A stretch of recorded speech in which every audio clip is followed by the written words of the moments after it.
So hello everyone, welcome to my YouTube channel Study for Huge Respect।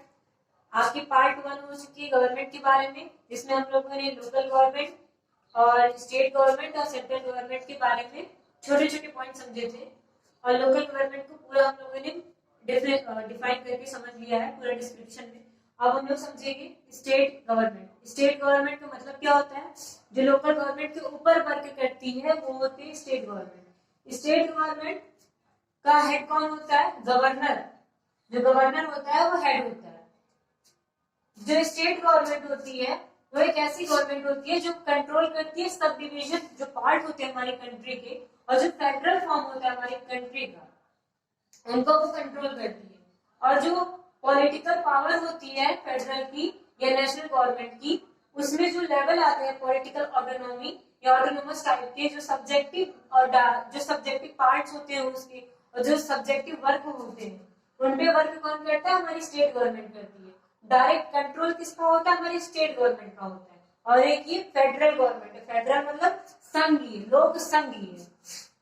इसके जो हर एक state में एक लेजिस्लेटिव असेंबली होती है जिसे कहते हैं विधानसभा, और उसका एक ही हाउस होता है यूनिकैमरल। एक ही हाउस होता है यूनिकैमरल मतलब जहां पे एक ही गवर्नमेंट का वर्क होता है।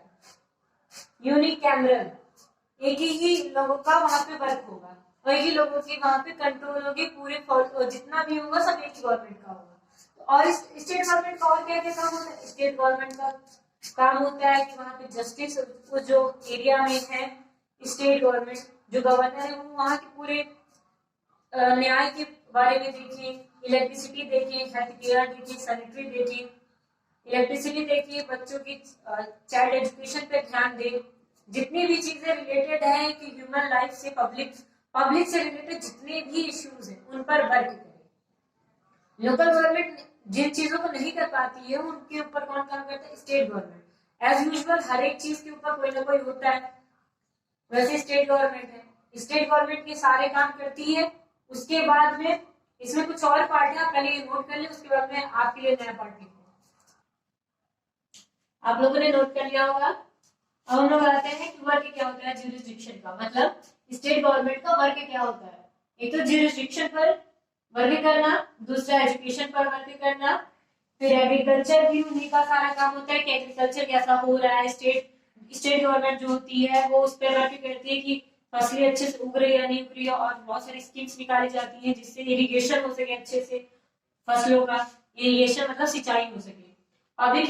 पब्लिक हेल्थ केयर मतलब जैसे कि जगह जगह पर कैंप लगवाए जाते हैं जब पता चलता है कि ज्यादा लोग बीमार पड़ रहे हैं किसी एक कम्युनिकेबल डिसीज से या नॉन कम्युनिकेबल डिसीज से, जो भी डिसीजेस स्प्रेड हो रही है बहुत तेज पूरे कम्युनिटी में, कॉन्स्टिट्यूएंसी में। हॉस्पिटल हो गए, अच्छी हॉस्पिटल फैसिलिटी होनी चाहिए। ये नहीं है कि पूरे 1 लाख के पब्लिक में बस एक हॉस्पिटल हो, that will not enough for everyone. और डिस्पेंसरी अच्छी होनी चाहिए। और मेंटेन करता है क्या? ये मोस्ट इंपॉर्टेंट लाइन है, मेंटेन करता है इंटरनल सिक्योरिटी। इंटरनल सिक्योरिटी जो है कि हमारी स्टेट की अच्छे से सेफ्टी हो रही है या नहीं हो रही है, ये सारा कौन देखता है? हमारी स्टेट गवर्नमेंट, हमारे गवर्नर ही देखते हैं। गवर्नर को अपॉइंट कौन करता है? प्रेसिडेंट। प्रेसिडेंट हमारे गवर्नर को अपॉइंट करता है। और ये जो स्टेट होता है कितने पार्ट्स में डिवाइड होता है? मेनली 3 पार्ट्स में डिवाइड होता है। एक एग्जीक्यूटिव असेंबली, फिर लेजिस्लेटिव असेंबली और फिर जुडिशियल असेंबली। ये जो स्टेट गवर्नमेंट है एज एग्जीक्यूटिव असेंबली की तरह वर्क करती है, मतलब जो प्लान होते हैं उनको एग्जीक्यूट करने का काम, जो एग्जीक्यूट करता है वो एग्जीक्यूटिव असेंबली का काम करता है।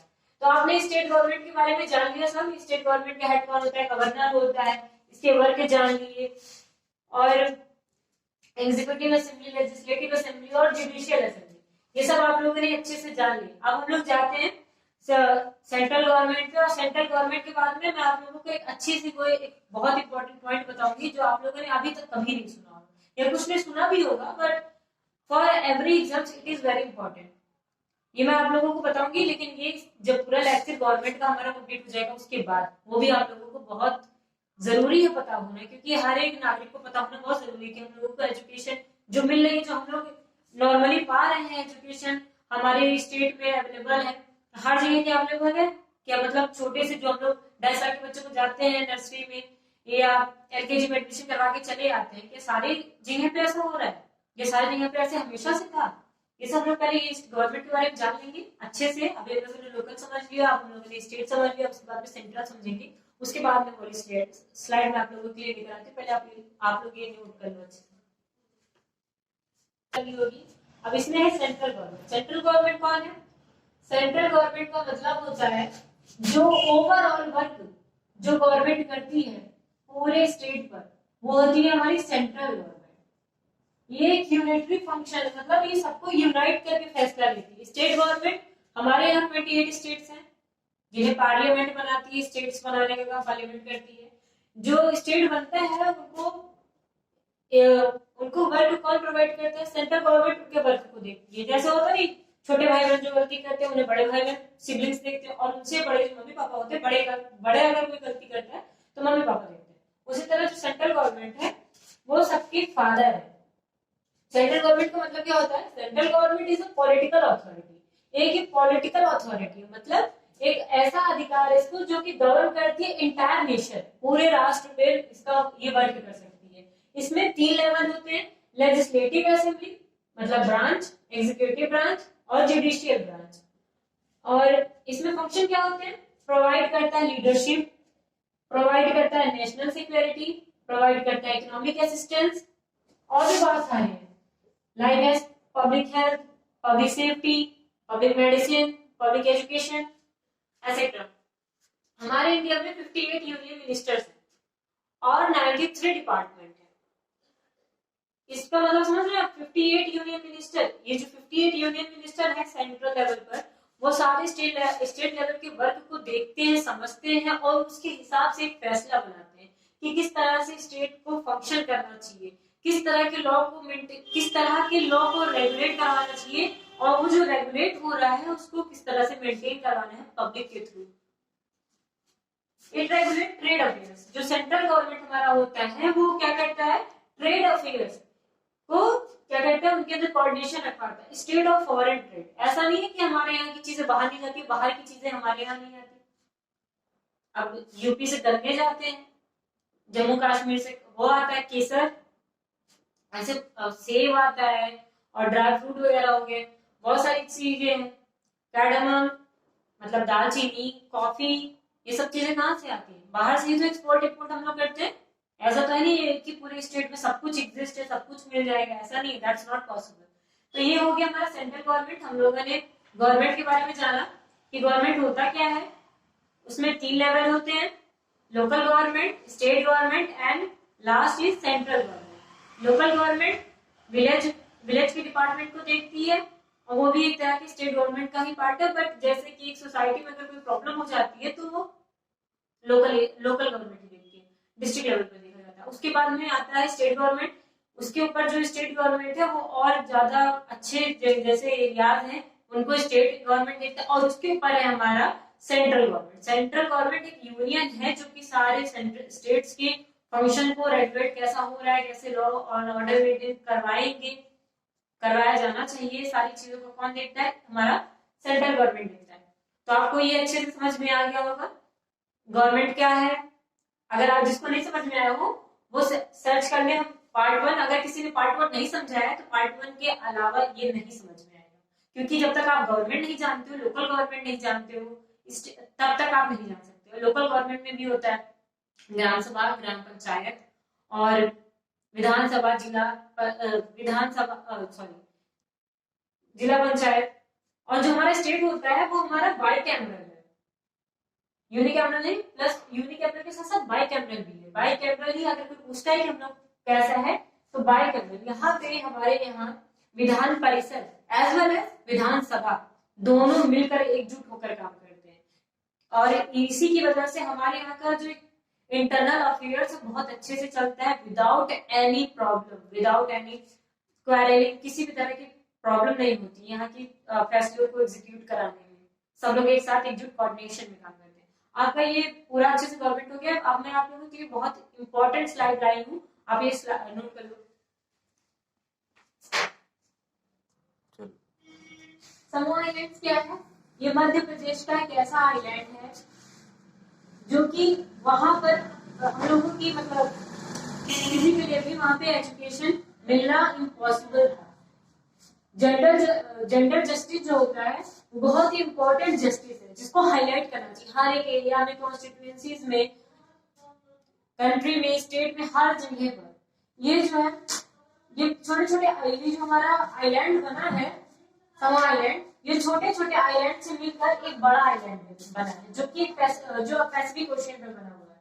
और ये नॉर्थन पार्ट में, हमारे इंडिया के नॉर्थन पार्ट, मध्य प्रदेश किधर आता है?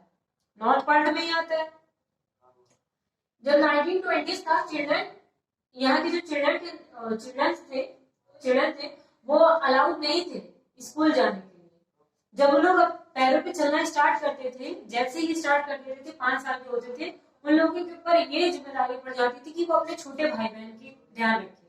और जैसे वो 19 में बॉयज जब 19 में एंटर करते थे, 9 में जब एंटर करते थे, जब 9 साल के हो जाते थे, तो वो लोग अपने बड़े भाई के एक्टिविटीज में हेल्प करने स्टार्ट करते थे। जैसे आउटडोर एक्टिविटीज में कि वो जाते थे फिशिंग करवाने। मध्य प्रदेश में कोकोनट प्लांटेशन ज्यादा होता है, उसमें फिशिंग में और भी जितने एग्रीकल्चर से रिलेटेड था उसमें जाते थे। और जो गर्ल 9 की, उसके बाद में 9 की जब कंप्लीट हो जाते थे, और जो गर्ल्स होती थी 9 की कंप्लीट होने के बाद भी गर्ल्स के पास ऐसी फ्रीडम नहीं थी कि वो बाहर जाएं और हेल्प करवाएं या कोई भी आउटडोर एक्टिविटीज में पार्टिसिपेशन करें। जब वो लोग, उनके बॉयज जब भाई जब उनके बड़े हो जाते थे 9 साल के, तो उसके बाद में जब लड़कियां 9 साल की होती थी, तो जब भाई लोग बाहर जाने लगते थे, जैसे 4 भाई बहन है, 2 भाई बाहर गए, तीसरे नंबर पे बहन है, तो वो छोटे वाले भाई का ध्यान रखती थी कि भाई एज अ मदर ध्यान रखती थी। और फिर जब लड़की, वो जो गर्ल रहती थी, वो 19 ईयर की कंप्लीट हो जाती थी, 14 ईयर्स की जब कंप्लीट हो जाती थी, 14 ईयर की कंप्लीट होने के बाद में वो अलाउड हो जाती थी, उसके पास इतनी फ्रीडम हो जाती थी कि वो कुछ भी मतलब बाहर निकल सकती है और आउटडोर एक्टिविटीज में पार्टिसिपेशन कर सकती है, जैसे कि प्लांटेशन, कोकोनट प्लांटेशन, फिशिंग करने में, मदर की हेल्प कराने में, कुकिंग में, और मतलब ये जितने भी होमवर्क होते हैं या हाउस होल्ड वर्क होते हैं। इसी के साथ साथ हमारे जो गवर्नमेंट है उसने ऐसा कोई डिस्क्रिमिनेशन नहीं निकाला है कि मेल और फीमेल, क्योंकि दोनों यार एक इक्वल ही काम करते थे, गर्ल और बॉय। पर हमारे यहाँ सोशली बहुत ज्यादा डिस्क्रिमिनेशन है इनके ऊपर, चाहे हम लोग कितने भी आगे बढ़ जाएं, पर यहाँ कास्ट और सोशल हमेशा ही ऐसा रहेगा। धीरे धीरे इसमें ओवरकम किया जा रहा है, कम होता जा रहा है, लेकिन एकदम से फिनिश होना, आई थिंक दैट्स इम्पॉसिबल। यहाँ पर लड़कियों को एक जैसा नहीं देखा जाता। और यहाँ पे जब स्कूल खुलता था, तो गर्ल्स का जब स्कूल खुलता था, पहले गर्ल्स का स्कूल बंद होता था। जैसे एक ही दिन में पहले गर्ल्स की स्कूल की टाइमिंग जब खत्म हो जाती थी, उसके बाद बॉयज का स्कूल लगता था, कि मतलब they can't face each other, वो एक दूसरे को देखें नहीं, तो पता नहीं वहां की क्या रूढ़िवादिता रही होगी कि देखेंगे तो क्या हो जाएगा, क्या नहीं होगा। गर्ल और बॉयज की स्कूल टाइमिंग एकदम डिफरेंट थी, because they don't think that both are equal, boys and girls are equal. तो जो यहाँ पे गर्ल्स और बॉयज में डिस्क्रिमिनेशन थी, हमारी गवर्नमेंट ने ऐसा कोई डिस्क्रिमिनेशन हम लोगों के लिए नहीं बनाया। हमारे कॉन्स्टिट्यूशन में भी girl and boy are equal लिखा हुआ है, साफ साफ इक्वलिटी में। लेकिन यहाँ पे बहुत ज्यादा डिस्क्रिमिनेशन थी। मैंने इस पार्ट को क्यों इसलिए ऐड किया, क्योंकि समूह आइलैंड के बारे में बहुत कम ही लोगों को पता होता है कि समूह आइलैंड है क्या, और ये किससे बना, छोटे छोटे आइलैंड से मिलकर बना है पैसिफिक ओशियन में, और ये मध्य प्रदेश में है। इसमें क्या है, 9 साल के बाद क्या होता था, लड़कियां जब 14 साल की हो जाती थी, तब उनको आउटडोर एक्टिविटीज में पार्टिसिपेशन होता था, लेकिन कितना भी काम कर ले, उनको एज अ मेल हाईलाइट नहीं किया जाता था कि उसने बहुत काम किया। अगर वो बाहर भी करके आएंगे, फिर भी उन्हें घर पे वर्क करना ही करना है। मतलब ऐसी कोई सोशल इक्वालिटी नहीं थी, और ना ही है अभी भी। तो ये हो गई हमारी आज की लास्ट स्लाइड थी। आई होप सो दैट आप लोगों को बहुत अच्छे से ये सब समझ में आया होगा। अगर कोई भी क्वेरी हो, you can ask me in comment. Okay, bye bye.